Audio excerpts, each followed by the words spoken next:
earthquake, just like volcanism, just like landslide. Earthquake is also very prominent process that controls the configuration or distribution of land masses through rapid breakdown or destruction process. In earthquake, basically there is the release of energy or stored energy due to the tectonic process or tectonic movement of lithospheric plates. As we know,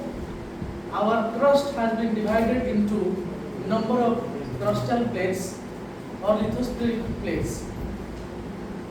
and they are always in motion in different directions. They may move away from each other or they may move towards each other. So whenever there is the collision of plates, there is release of huge amount of energy, or there is also the volcanic event take place on the earth crust. How the stored energy is released during the earthquake process.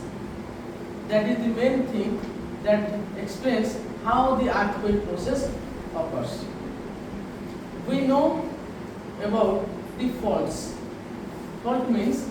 the fractures present on the earth surface or earth crust. These faults may show movement or may not show any movement. As we know, if there is a movement across this fracture line, there is the fault movement. And if there is no movement, this is simply a joint.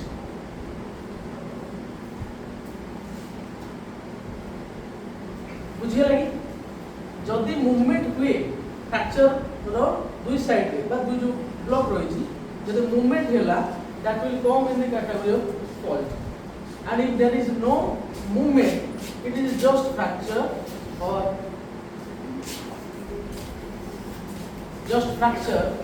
or simply we can say joint. मतलब बुझी पले कि तेनो जेतबेले तुमर earthquake होची सेठी ए fault produce होची. Fault produce माने कोनोसी जागा रे गोटे लिथोस्फियर कोन होची ना ब्रेक होची. ब्रेक हेले कोन हो ना जो accumulated energy that is in the form of stress. Stress माने force per unit area. ता प्रभाव रे कोन हो ना there will be the strain effect. Strain effect means the lithosphere will get deformed,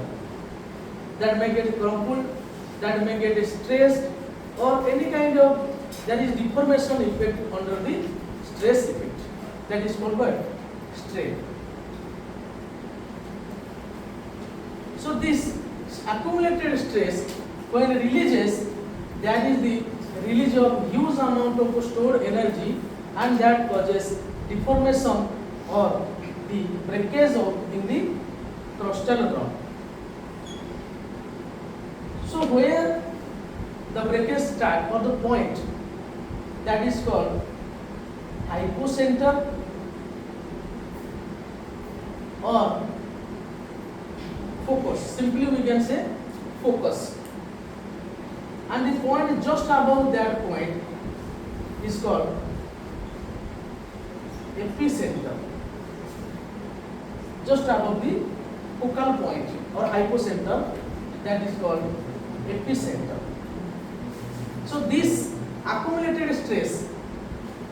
when crosses the elastic limit. We know about elastic limit. गोटे जिनस को तुम टाणिले कोन होय से गोटे लिमिट पर्यंत कोन हो ना स्ट्रेच हे पर रिमूव हो माने जेतो तुम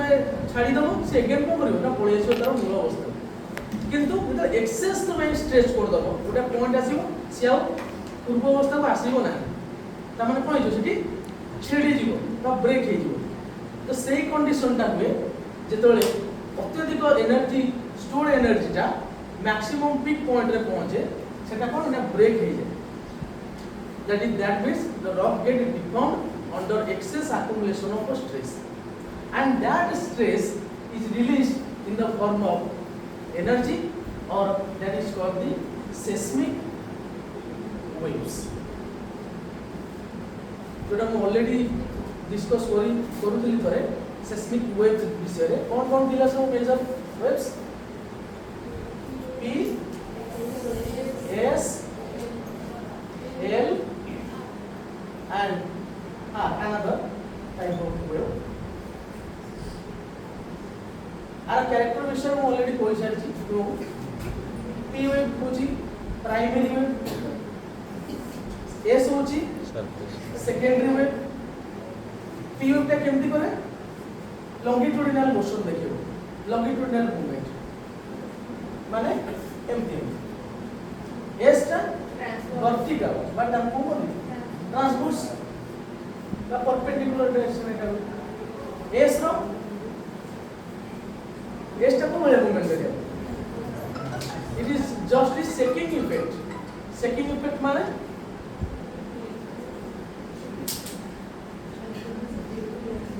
बुझी पाले नहीं second effect just like एपटो से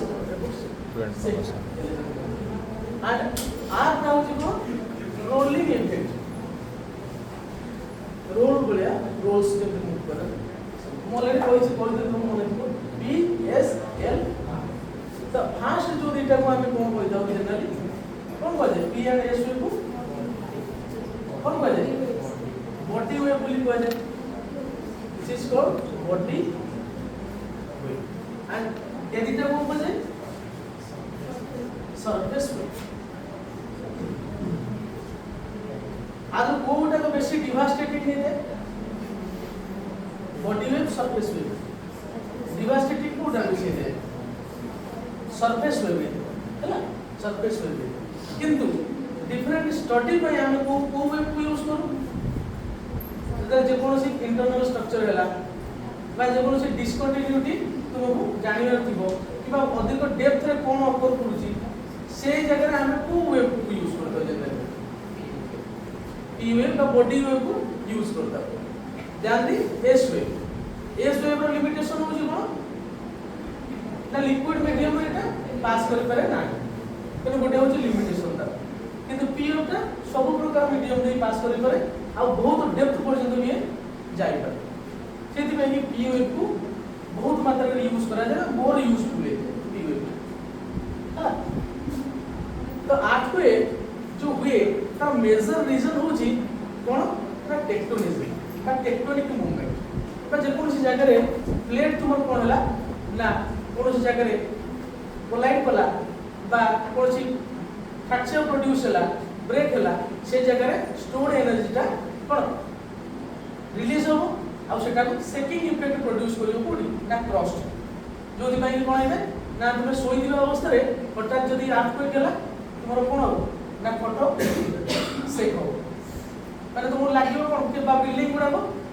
सेकिंग हो आरंभ हो बुझ बोले नै तेनो अर्थक्वेक होची मेजर होची कोन ना तार इफेक्ट आइ बोले है कि तेनो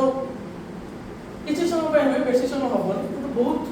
माने कोन डिफिकल्ट आकु प्रेडिक्ट करबा कि अर्थक्वेक ता केतो बेले होबो जेमति वर्तमान तुम अलग साइक्लोन को करि करछो तो अदर ये को मैं करि करछो तो आकु डिटेक्ट करिया बहुत कष्ट कारण क्रॉस्टल प्लेट जो है बहुत लार्ज डायमेंशन रो जिंस तो से को जगह रे स्ट्रेस ता अकुमुलेट होउची और को समय रे से रिलीज हो ताकू को करिया डिटेक्ट करिया इजी जिंस नुही किंतु आमे ताकू मेजर करि हम तार इफेक्ट को हम मेजर करि परिबा बा केते एनर्जी रिलीज होउची ताकू हम को करि परिबा माने फाइंड करि परिबा तो हम बेसिकली रिक्टर स्केल यूज करो तार मैग्नीट्यूड को करिया भाई जानिया माने केते एनर्जी रिलीज 8 9 है एथिरे बेसिकली कोन ना 0 रु 10 पर्यंत तुमरो रहउछ 0 टू 10 हैला कि तो प्रतिटा हम कोन 10 टाइम्स पूर्व टू अधिक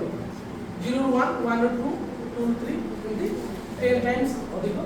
माने कोन एम्प्लीट्यूड अधिक हुए तो ए हिसाब रे तुमे कहि परिबो कि केते मैग्नीट्यूड रो अर्थक्वेक होछ तुमर मने थिबो जापान रे जो अर्थक्वेक हेइतिला बहुत भयंकर अर्थक्वेक हेइतिला आ अर्थक्वेक रे जेतले कोनसी वाटर बॉडी रे होबो तार ना कोन हिजिबो सुनामी तो सुनामी जदि हला ताले से सुनामी प्रभाव रे कोन होबो ना बहुत बड़ बड़ वेव प्रोड्यूस हो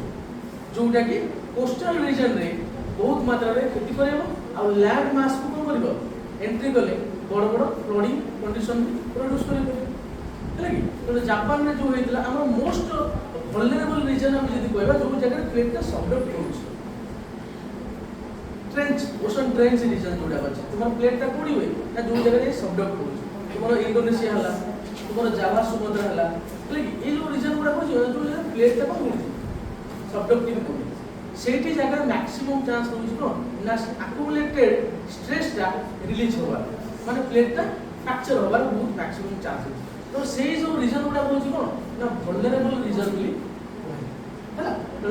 आ देखाय जे वोल्केनिज्म जो जो जगह थिबो तार पाखा पाखे बा एडजेसेंट रीजन नहीं तुम कोन होय ना अर्थक्वेक प्रोड्यूस हो हैला कि chain of volcano is very near to cone chain of cone earthquake distribution site हैला कि तो तुम्हारा मोस्टली बाउंड्री रीजन प्लेट रो बाउंड्री रीजन रे तुम्हारा अर्थक्वेक प्रोड्यूस होबा बहुत चांस रहछ ये होची टेक्टोनिक इफेक्ट जो आको छले आउ किछि अछंदी कोन ना अदर लोकल इफेक्ट कहले कोन ना कोन जगह माइनिंग काम चली छी मतलब माइनिंग साइट तो जानि दियो बहुत मात्रा रे कोन हुए ना ब्लास्टिंग काम हुए विभिन्न प्रकार तुमे यूज करि कि कोन करे जे त ब्लास्ट करा हुए तो ता प्रभाव रे भी बहुत मात्रा रे कोन ग्राउंड शेकिंग प्रोड्यूस हुए सी भी गोटे अर्थक्वेक एडजेसेंट एरिया रे कोन करि परिबो ना अर्थक्वेक इफेक्ट प्रोड्यूस करि परिबो बा कोन जगह गोटे टनल दे दोछि टनल का फेल्योर हे गला सी भी गोटे shaking ground shaking effect produce करि ताकू छले तुमरो माने करो सब्सिडेज हैला कि मन रखियो जो प्लेट का फ्रैक्चर हुए जोटा होछि से जनरली या तो तीन प्रकार फॉल्ट प्रोड्यूस करि परिबो वन होछि को नॉर्मल रिवर्स आउट होछि कोन स्ट्राइक स्लिप टेक्टोनिज्म पढाला तो मते जानि जेतर नॉर्मल फोल्डिंग होबो कोनसी जगह मनकर नॉर्मल फोल्डिंग रे कोन होय ना टेंशन फोर्स ता बहुत मात्रा रे एक्टिव टेंशन फोर्स माने जो फोर्स ता away from each other opposite direction रे जो फोर्स ता ऑपोजिट डायरेक्शन जदी पड़िला आडू पड़ला ए जगह कोन ना ऑटोमेटिकली कोन ना सबसाइड करि जिवो मतलब बुझ पड़ले कारण गोटे ब्लॉक बदल फसी जिवो फटा से कोन ग्राउंड शेकिंग इफेक्ट प्रोड्यूस करि ये भी गोटे कारण तुमरा ठीक है आउ किसी जगह कोन ना रिवर्स मूवमेंट जोड़ा होछि बा रिवर्स फॉल्ट बिले हमें जान पहुंचे से रिवर्स फॉल्ट जो कोन है ना बेसिकली तुमरा कंप्रेशन आवे इफेक्ट प्रोड्यूस कंप्रेशन माने गोटे ब्लॉक आ गोटे ब्लॉक में को करबो ना ओवर राइड कर जाय पारे हेले रिवर्स टाइप नॉर्मल माने जनरली खसी पड़िबा नॉर्मल हेले रिवर्स माने जस्ट तर उल्टा compression under compression the plates और fault blocks are overriding on each other ये हो छै अनदर या जो भी बेले बेले कोन ग्राउंड शेकिंग इफेक्ट प्रोड्यूस होय आ गोटे कोन स्ट्राइक स्लिप से कोन है ना एथिरे कोनोसी प्रकार एरिया लॉस होबो खाली सिंपल मूवमेंट हो हला या तो माने फॉरवर्ड नले बैकवर्ड आगु को बा पछु एरे जो भी हो किंतु प्लेट ता कोन होची मूव करूची तेरो से जो मूवमेंट रो भी तुमर कोन हो ना ग्राउंड शेकिंग इफेक्ट प्रोड्यूस हला तेरो आकु छाड़िले कोन से जागा रे मन करो तुमर अलगा जेकोसी सबसिडेंस फेनोमेना मन करा कोन जगह कोनसी मनकर कोलियरी रीजन अछि कोल रीजन मन अछि सेठु हमें कोन करछि ना बहुत मात्रा रे कोल एक्सट्रैक्ट करछि कोल एक्सट्रैक्शन करिसला परे ताकू कोन करियो पड़े ना फिलिंग करियो पड़े हैला कि जदि तमे ताकू फिलिंग न करी सेमती अबांडन अवस्था रे छाडी दे आसिलो ताले से जो खाली जगह रहिला से कोन करियो ना सबसाइड करियो मन कर तुम अंडरग्राउंड कोल माइनिंग करो अंडरग्राउंड कोल माइनिंग रे तुमे कोन करा जे ना विभिन्न प्रकार मेथड सब रही बोर्ड एंड पिलर रही हैला कि तेनो से जो टाइप्स सब अछि सरफेस रे किछि तुमर परिवार ना तुमे भीतर तुमर कल कोन ना टनेलिंग करो करिकि तुम भीतर सब कोइला एक्सट्रैक्शन करो हैला किंतु जत्ते बेले सब जाको भीतर तुमे कोल कोल काढी देलो तारपरे ताको तुमर काम होची जे कोन सैंड फिलिंग हो बा जे कोन सी अलगा आर्थ मटेरियल हो ताको माने फिल करिकि से सब जाको ब्लॉक करिवो जदि इन केस तुमे ब्लॉक न कलो से कोन लार्ज स्केल लो करिवो ना सबसिडियस इफेक्ट करिवो तनो से एडजेसेंट एरिया रे कोन करिवो ग्राउंड शेकिंग इफेक्ट प्रोड्यूस करिवो जोडा कि तुमरो गोटे टाइप रो अर्थक्वेक भी हैला तनो एमति विभिन्न प्रकार रो सब अर्थक्वेक रो रीजन माने कॉजेस सब रही छी जोडा कि माने अर्थ क्रस्ट रे जो स्टोर्ड एनर्जी को रिलीज करे कि कोन करे ना अर्थक्वेक इफेक्ट प्रोड्यूस करे आ आ द्वारा कोन ना बहुत मात्रा रे तुमरो life loss life and property दीटा तुमरो लॉस हैला वर्तमान एडवांस टेक्नोलॉजी सब बाहरी गला है कि माने कोन होची ना तुमे बहुत मात्रा रे इवन इफ तुमे जदी हठात में जानिनो किछि सडन माने आसिला आठवे तुमको प्रोटेक्ट कर दे पारिबो इवन आजिकल जो बेड भी बाहर लानी इवन इफ तुम जानि दियो बड़ बड़ डेवलप कंट्री जो जापान हला कोरिया हला एमन सब एते एडवांस नहीं गले तुमे सोई दिबो हठात रात रे को जानो माने आठवे गेला तुमको से बेड सेव कर दो तुम किछि हो तुमको प्रोटेक्ट कर दो आज कोन तुम सकाळ उठना हठात हला तो से कोन करियो ना तुमको गोटे बॉक्स टाइप रो जीवित तुम सेव ही रही तुम आठो लिए तो भांगी जाई बरोबर तो still then you have remain protected बहुत एडवांस जिंस आसे तापरे आउ किछि जिंस अछि कोना बिल्डिंग माने करे सब ऑसिलेटरी कोन ना बेल सब यूज करा होछ ऑसिलेटरी बेल रो ना अर्थक्वेक रो मूवमेंट को कोन कराबे तादरे डिटेक्ट करा हो फॉर एग्जांपल तुमे तोरो गोटे अर्थक्वेक रो मेजरमेंट तुमे जानिया पई गोटे सेस्मोग्राफ तुमे तो कोइ परिबो सेस्मोमीटर सेस्मोग्राफ का सेस्मोमीटर भी कोइ पर जो दे कोन इट इज एन इंस्ट्रूमेंट जोटा काम होची कोन ना अर्थक्वेक ता जो ऑफर करूची तार ये को कोन करे ना ये रेकॉर्ड करिवो मत बुझी गलो सेस्मोग्राफ बा सेस्मोमीटर हैला तेरो एमते विभिन्न प्रकार इंस्ट्रूमेंट सब एडवांस्ड टेक्नोलॉजी सब आसलानी जोटा कोन करे ना हेल्प करूची आज के डेट रे अर्थक्वेक को डिटेक्ट करिया पे हैला केते अमाउंट रो तुमरो कोन होची ना अर्थक्वेक होची हैला ताको जेतो बेले अर्थक्वेक हबो तारो हमें केमिति प्रोटेक्ट हेई परिया तार सब कोन प्रिवेंटिव मेजर्स आसले किंतु एक्जेक्टली अर्थक्वेक रो प्रेडिक्शन डा वर्तमान पतो संभव होई पारे जेंता हम कहि परछि साइक्लोन वर्तमान हैला तुम कहि दे जाउछि कि एई टाइम रे एति बेले कोन हो ना साइक्लोन डा जाई पहुंचिबो लैंड पार्ट रे पहुंचिबो समस्ते सजाड़ी जाइथिबो ताकि एक्सेस विंड फ्लो रु जो तमे प्रोटेक्ट करि पारिबो से भले किछि वर्तमान टाइम रे हे पारे तेनो अर्थक्वेक होछि गुटे बहुत डिवास्टेटिंग अर्थ रिलेटेड नेचुरल हैजार्ड कहले हमरो बोलबनी तेनो ताकू फाइनल कोन कराइछि ना तार केमि ताकू करे जियोलॉजिस्ट मानकर बहुत ज्यादा रोल अछि माने केमि तुमरो अर्थक्वेक रो